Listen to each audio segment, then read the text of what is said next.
শূন্য পকেট আর কর্মহীন জীবন তোমাকে যা শেখাতে পারবে এই পৃথিবীর কোনো বইয়ের মধ্যে সেই শিক্ষা নেই। সন্তানদের উপহার না দিলে হয়তোবা কিছুক্ষণ কাঁদবে, কিন্তু সন্তানকে যদি সংস্কার না দেওয়া হয় তবে সে যে সারা জীবন কাঁদবে। এক ফোঁটা লেবুর রস যেমন এক গামলা দুধকে নষ্ট করে দিতে পারে, তেমনি একটা মানুষের মধ্যে হাজার গুণ থাকা সত্ত্বেও তার অহংকার সেই মানুষের সব গুণের মূল্য একেবারে নষ্ট করে ফেলে। মানুষের জ্ঞানের পরিচয় পাওয়া যায় তার কথায়, যোগ্যতার পরিচয় পাওয়া যায় তার কর্মে, এবং তার বংশের পরিচয় পাওয়া যায় তার ব্যবহারে। একটা কথা মনে রেখো, সৌন্দর্য তোমাকে চিরকাল সঙ্গ দেবে না, কিন্তু তোমার জ্ঞান তোমাকে চিরকাল তোমার সঙ্গ দেবে আর তোমার পাশে থাকবে। কিছু কিছু মানুষ যারা নিজেকে নিয়ে ভীষণভাবে অহংকার করেন, তাদের এটা জানা উচিত যে ফুলের সৌরভ আর মানুষের গৌরব বেশি দিন কিন্তু টেকে না। খারাপ পরিস্থিতিতে আমাদের সর্বদা একটা কথা মনে রাখা উচিত, পৃথিবীতে কোনো কিছুই চিরস্থায়ী নয়। তাই আমাদের দুঃখগুলো, আমাদের খারাপ পরিস্থিতিগুলো চিরকাল থাকবে না। কিন্তু তুমি যদি খুব খুশিতে থাকো, সে কথা যেমন কাউকে বলতে নেই। তুমি যদি খুব কষ্টে থাকো, সে কথাও কাউকে বলো না, কারণ খুশিতে কিন্তু অন্যদের নজর লাগে, আর দুঃখের কথা শুনলে সেখানে আরো বেশি বেশি করে নুন লাগাবে। সৃষ্টিকর্তার থেকে পাওয়া এই জীবন জ্ঞানী মানুষদের কাছে একটি উপহার, আর বোকা মানুষদের কাছে এটি হলো একটি নাটকের মতো। সবসময় একটু হাসি খুশি থাকার চেষ্টা করো, দেখবে তোমার কাছের মানুষগুলো, যেমন তোমার বাবা, তোমার মা, তোমার ভাই বোনেরা তোমাকে দেখলে খুশি হবে, আর তেমনি তোমার শত্রুরা তোমাকে দেখে জ্বলে পুড়ে মরবে। যাকে মূল্য দিতে গিয়ে প্রতিনিয়ত তুমি তোমার নিজের মূল্য হারাচ্ছ, সে তোমার জীবনে একটা অভিশাপ ছাড়া আর কিছুই না। অন্যের থেকে পাওয়া অপমান এবং আপনজনদের থেকে পাওয়া সম্মান মানুষ কিন্তু কখনোই ভুলতে পারে না। যে জিনিসটা আমাদের কাছে থাকে না, সেটাকে আমরা আপ্রাণ চেষ্টা করি কাছে করার বা কাছে পাওয়ার, কিন্তু যে জিনিসটা আমাদের হাতের নাগালের কাছে রয়েছে বা আমাদের পাশেই রয়েছে, সেই জিনিসটাকে আমরা অবহেলা ভরে দুচ্ছাই করতে থাকি। স্বাস্থ্য, সম্পত্তি, ক্ষমতা এবং ভালোবাসা, এই চারটি জিনিসকে নিয়ে কখনোই কোনো অবস্থাতেই অহংকার করা কিন্তু একেবারে উচিত নয়, কারণ এগুলো সবই সাময়িক। আজ তোমার কাছে আছে, কিন্তু কাল তোমার কাছে নাও থাকতে পারে। এই পৃথিবীতে আমরা সকলেই জানি মানুষই হলো শ্রেষ্ঠ জীব, কিন্তু যখন আমরা 100 টাকার চোরকে গাছে বেঁধে পেটাতে থাকি এবং 100 কোটি টাকার চোরকে স্যার স্যার বলে সম্বোধন করে থাকি, তখন এই মনুষ্য জীবনের শ্রেষ্ঠত্ব নিয়ে অহংকার করা আমাদের সাজে বলে কি আপনাদের মনে হয়? কারোর থেকে টাকা ধার করলে সেই ঋণ পরিশোধ করা যায়, কিন্তু যারা আমাদের দুঃসময়ে পাশে থাকে তাদের ঋণ কিন্তু কোনোদিনও পরিশোধ করা যায় না।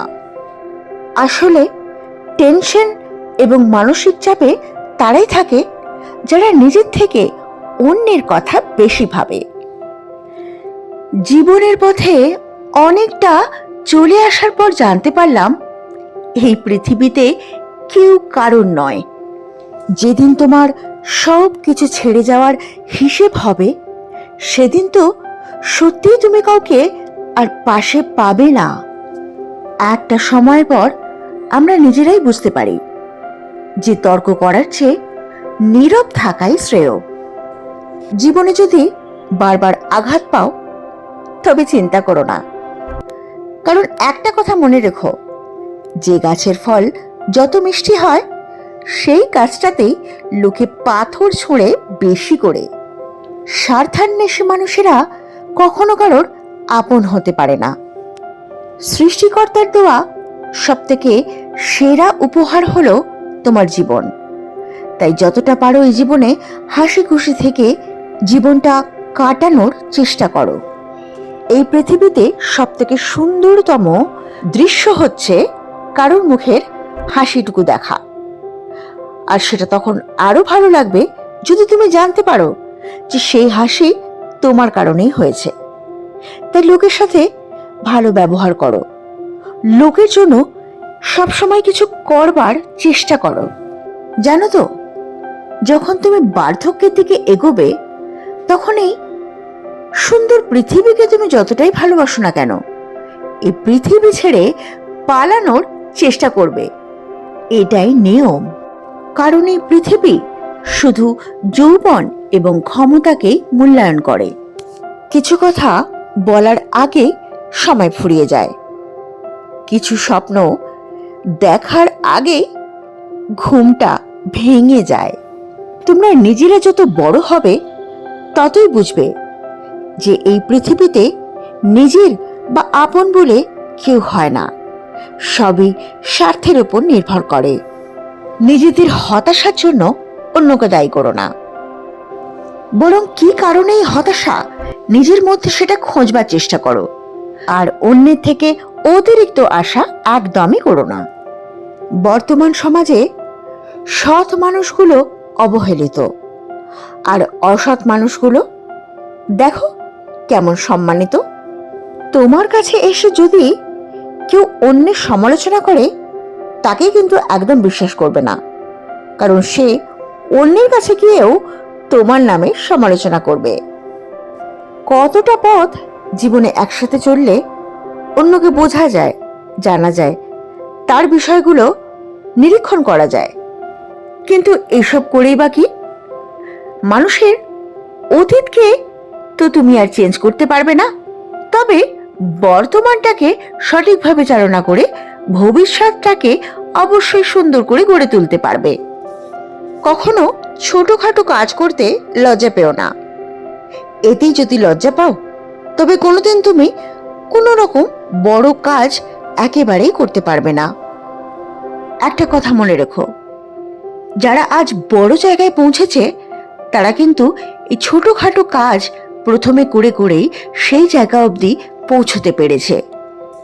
এই পৃথিবীতে প্রতিটা মানুষেরই একটা করে গল্প আছে, আর এই গল্প যদি ভুল হয় অতীতে গিয়ে তো আর সেটা পরিবর্তন করা যায় না। কিন্তু অবশ্যই এখনকার বর্তমানটাকে ঠিকঠাক করে চালনা করে ভবিষ্যৎটাকে খুব সুন্দরভাবে গড়ে নেওয়া যায়। আমাদের জীবনের খারাপ পরিস্থিতি, খারাপ দিন, এগুলো আমাদের যতটা না কষ্ট দেয় তার থেকে আরো বেশি শক্ত করে আমাদের গড়ে তোলে। তুমি যেটা সত্যি মন থেকে চাও সেটার ব্যাপারে কখনো হাল ছেড়ে দিও না। হ্যাঁ, আপাত দৃষ্টিতে সমাজ তোমার সঙ্গ দেবে না, তোমাকে কথা শোনাবে, কিন্তু পরবর্তীকালে এরাই দেখবে সব থেকে আগে তোমার প্রশংসা করছে। কাউকে আগ বাড়িয়ে জ্ঞান দিতে যেও না, সে যখন নিজে ঠেকবে ঠিক তোমার কথা শুনবে। তোমার জীবনে কিছু মানুষ তোমাকে আনন্দে রাখবে, আর কিছু মানুষ তোমাকে দুঃখের পরিস্থিতির মধ্যে নিক্ষেপ করবে, আর তাতেই তোমার জীবন সম্পর্কে তোমার একটা ধারণা তৈরি হবে। অর্থাৎ তুমি জীবন থেকে জীবন সংগ্রামের একটা খুব ভালো শিক্ষা পেয়ে যাবে। হ্যাঁ, শিক্ষাটারও তো দরকার আছে। কপাল তাদেরই খারাপ হয় যারা অন্যদের খুব তাড়াতাড়ি বিশ্বাস করে ফেলে। স্বপ্ন অনেকের পৃথিবীতে যেমন আনন্দ আনে, আবার অনেকের পৃথিবীকে একেবারে ধ্বংস করে দেয়। তাই বলে এমনটা হয় নাকি যে আপনি স্বপ্নই দেখবেন না? কারণ স্বপ্ন ছাড়া তো কোনো মানুষই তৈরি হবে না।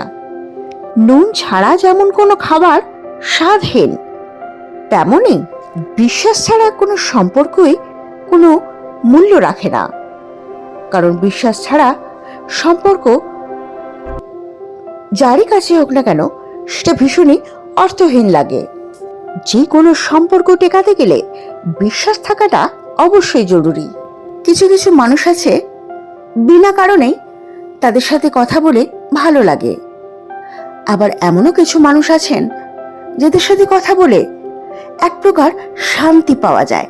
আর যাদের সাথে কথা বলে শান্তি পাওয়া যায় সেই মানুষটাই তো আপনার জীবনে সব থেকে স্পেশাল, সব থেকে বিশেষ মানুষ হন। সৃষ্টিকর্তার হিসেবে যদি রাতের পরে দিন আসে, তবে সৃষ্টিকর্তার হিসেব এটাও বলে যে তোমার দুঃখের পরিস্থিতির পরে ভালো দিন অবশ্যই আসবে। যখন একটা বছরের শেষ আসবে এবং নতুন বছরের শুরু হবে, তখন কিছু প্রতিজ্ঞা করো, কিছু শপথ নাও। যেমন অতীতে যা কিছু বাজে ঘটেছে, খারাপ ঘটেছে, ভুল ঘটেছে, সে সব কিছু তুমি ভুলে যাওয়ার চেষ্টা করবে। অতীতকে আঁকড়ে ধরে বসে থাকবে না, বরং সেই অতীত থেকে নিজের লেসন নিয়ে পরবর্তী জীবনে এগিয়ে যাওয়ার চেষ্টা করো। ভালোবাসার থেকে আত্মসম্মানকে বেশি মূল্য দাও। মনে রেখো, তোমার নিজেকে ভালো রাখার দায়িত্ব সম্পূর্ণ কিন্তু তোমার নিজেরই থাকবে। নেগেটিভ মানুষদের থেকে একেবারে দূরে থাকো। কারোকে তার প্রাপ্য সম্মান, প্রাপ্য মূল্য থেকে অতিরিক্ত সম্মান বা অতিরিক্ত মূল্য একেবারেই দিতে যেও না। কাউকে বেশি বিশ্বাস করো না। আর কাজ করবার সময় ছোট বড় কাজ বাছাবাছি করো না। কাজ আসলে কাজই হয় যদি সেটা তোমার কাজে লাগে। আর কাজ করবার সময় কোনো কাজই অপূর্ণ রেখো না, খাপ ছাড়া রেখো না। কাজটা সম্পূর্ণ করার চেষ্টা করো। জীবনে সব থেকে বেশি গুরুত্ব নিজের পরিবারকে দিতে হবে, তারপর নিজের ক্যারিয়ারে ফোকাস করবে। ভালোবাসো আগে নিজেকে। কোনো কিছু নেই অতিরিক্ত চিন্তা করে মাথাটা খারাপ করো না। কোনো কাজ করবার সময় তাড়াহুড়ো করো না। সময় নাও, ধৈর্য ধরো, অপেক্ষা করো, ধীরে সুস্থে তারপর কাজ করো। আর বিশ্বাস রাখো, ভরসা রাখো সৃষ্টিকর্তার ওপর, কারণ তোমার জীবনের সমাধান কিন্তু তারই হাতে। এই পৃথিবীর সব থেকে বড় কষ্ট হলো মানসিক যন্ত্রণা, তার উপরে আর কোনো যন্ত্রণা নেই। আর এই মানসিক যন্ত্রণা সকলের জীবনে আছে, সে ধনী হোক বা গরিব। কিন্তু হ্যাঁ, এটার থেকে কিন্তু আবার জীবনে ফিরেও আসতে হবে, সঠিক পথে ফিরেও আসতে হবে। এই জগতে কোনো কাজের জন্য মানুষ মানুষকে ছেড়ে দিলেও প্রকৃতি কিন্তু মানুষকে ছাড়ে না। সে কোনো না কোনো ভাবে মানুষের কাছ থেকে তার হিসাব ঠিকই বুঝে নেবে। কেউ তোমাকে মানসিকভাবে কষ্ট দিচ্ছে, কেউ তোমাকে ঠকাচ্ছে, কেউ তোমাকে মিথ্যে কথা বলছে, কেউ বা তোমাকে দুর্বল পেয়ে সুযোগ নিচ্ছে।